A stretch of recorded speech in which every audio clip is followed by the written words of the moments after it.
Merhaba futbol severler. Transferin nabzının attığı, gelecek planlarının yapıldığı yerdeyiz. Bugün Galatasaray'ın Avrupa ve Brezilya'dan MLS'e kadar birçok farklı lige kiralık gönderdiği tam 8 futbolcunun performansını mercek altına alıyoruz. Kimler geri dönecek, kimler kasaya milyonlarca euro koyacak, hangi oyuncuların geleceği Premier Lig'e çıkmaya bağlı. Tüm bu karmaşık sözleşme detaylarını, performans verilerini ve transfer beklentilerini sizin için tek tek inceledik. Hazırsanız Galatasaray'ın kiralık ordusunun raporuna başlıyoruz. Listenin en can alıcı ismiyle başlayalım. Nicolo Zaniolo. İtalyan yıldız Udinese'ye 2,5 milyon euro kiralama bedeliyle gönderilmişti. Asıl bomba ise sözleşmedeki opsiyonlar. Udinese'nin iki farklı satın alma hakkı vardı. Biri 5 milyon euro sadece %50'si için, diğeri ise 10 milyon euro. Eğer 10 milyon euro ödenirse tüm haklar Udinese'ye geçiyor ve Galatasaray sonraki satıştan pay almıyordu. Gelen son bilgiler ve oyuncunun Udinese formasıyla çıktığı 9 maçta attığı 4 gol bu işin Udinese lehine biteceğini gösteriyor. Kulüp ve taraftarlar oyuncunun performansından çok memnun ve 10 milyon euroluk opsiyonu kullanmaları bekleniyor. Bu transferin gerçekleşmesiyle Galatasaray önemli bir bonservis geliri elde edecek. 2022-2023 sezonu devre arasında 15 milyon euroya transfer edilen Zaniolo sırasıyla Aston Villa, Atalanta ve Fiorentina'ya kiralanmıştı. Bu kulüpler oyuncunun satın alma opsiyonunu kullanmamışlardı fakat bu sefer Udinese'de gösterdiği performans ile Galatasaray oyuncuyu bonservisiyle gönderecek gibi. Gelelim Brezilya cephesine. Carlos Cuesta. Kolombiyalı stoper geçen sene Şubat ayında 8 milyon euro gibi yüksek bir bonservis bedeliyle Belçika'nın Genk takımından transfer edilmişti. Kolombiya milli takımında Sanchez ile iyi bir performans sergileyen stoper Galatasaray'da isteneni verememiş ve ödenen bonservisle birlikte çok tartışma konusu olmuştu. Sezon başında Spartak Moskova'ya transferinin gerçekleşmesi an meselesiydi. Sağlık kontrolleri için Moskova'ya giden oyuncu burada sağlık testlerini geçememiş ve son anda Vasco da Gama'ya transfer olmuştu. Stoper Carlos Cuesta yarım sezonluğuna 750 bin euro kiralama bedeliyle Vasco da Gama'ya gitmişti. Sözleşmesinde 5 milyon 750 bin euroluk bir satın alma opsiyonu bulunuyor. Cuesta 10 maçta sahada kalarak ve bir de gol atarak Brezilya'da beklentileri aştı. Teknik heyet ve taraftarların performansından çok memnun olması transferin seyrini Galatasaray'ın lehine çevirdi. Edindiğimiz bilgilere göre Vasco da Gama bu opsiyonu büyük ihtimalle kullanacak. Bu da Galatasaray'ın kasasına 5 milyon 750 bin euro daha girmesi demek. Şu ana kadar iki potansiyel milyonluk satış konuştuk. Eğer bu tarz detaylı analizleri beğeniyorsanız lütfen videoyu beğenmeyi unutmayın ve bu tarz içeriklerin devamı için kanalımıza abone olun. Desteğiniz bizim için çok önemli.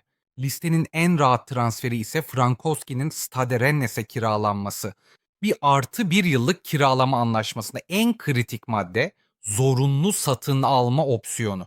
Bu demek oluyor ki oyuncunun bonservisinin gitmesi kesin. Kiralama bedelleri ve zorunlu satın alma bedeli toplandığında bu transferin Galatasaray'ın kasasına 11 milyon 200 bin euro civarında bir gelir getirmesi bekleniyor. Frankowski'nin transferi yönetim için garanti bir kazanç kapısı oldu. Şimdi geleceği belirsiz olan stoperimize bakalım.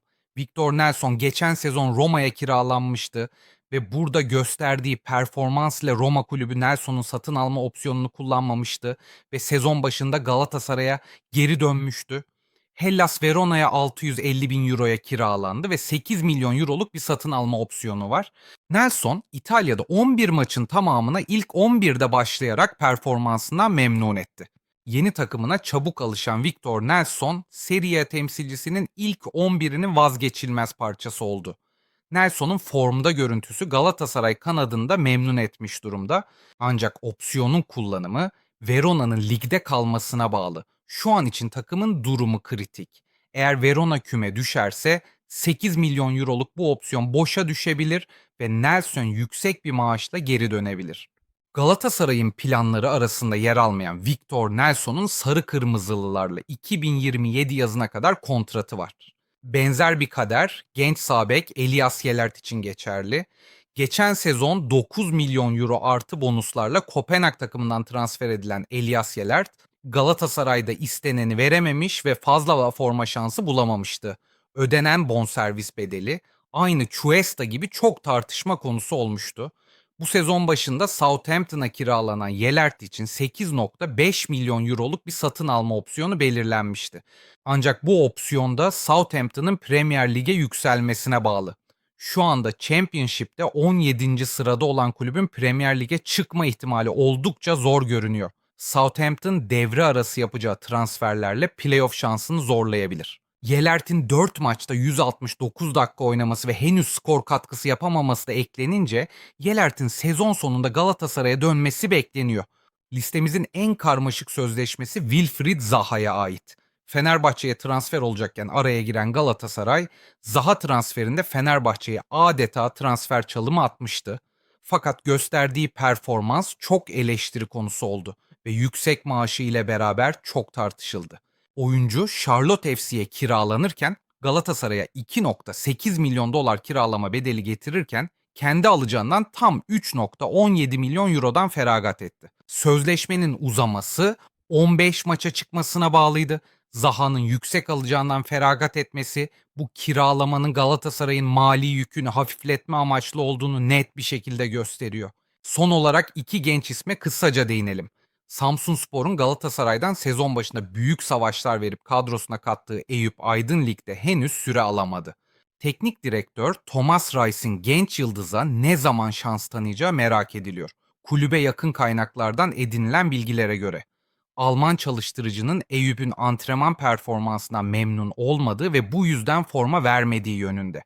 Diğer yanda ise yüzümüzü güldüren bir isim var. Berat Luş. Erokspor'da 12 maçta 5 gol ve 2 asist yaparak dikkatleri üzerine çekti. 18 yaşındaki bu oyuncu gelecekte Galatasaray A takımı için ciddi bir potansiyel taşıyor. Evet, Galatasaray'ın kiralık oyuncu haritası bu şekilde. Cuesta, Zaniolo ve Frankowski'den gelen bonservisler kulübün elini biraz daha rahatlatacak gibi görünüyor. Yelert ve Nelson'un geleceği ise takımlarının ligdeki durumuna bağlı.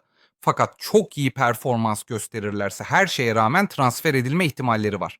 Bu tamamen kulüplerinin vereceği karara bağlı olacak. Kiralık gönderilen yabancı oyuncuların opsiyonlarının kullanılması hem maddi açıdan hem de yabancı sınırı açısından çok önemli.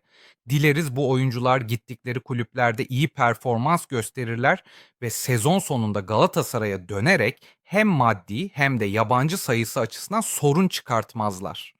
Bu sezon Galatasaray'ın kanat rotasyonunda Ahmet Kutucu istenen performansı veremedi ve Zaniolo'nun gönderilmesi eleştiri konusu olmuştu.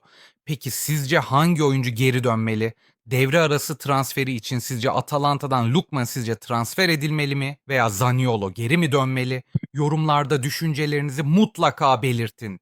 Videomuzu beğenmeyi ve abone olmayı unutmayın. Abone sayımızı artırmamız bizim için çok önemli. Süper teşekkür ve katıl üyesi olarak da bize destek verebilirsiniz. Bir sonraki analizde görüşmek üzere. Hoşça kalın, futbolla kalın.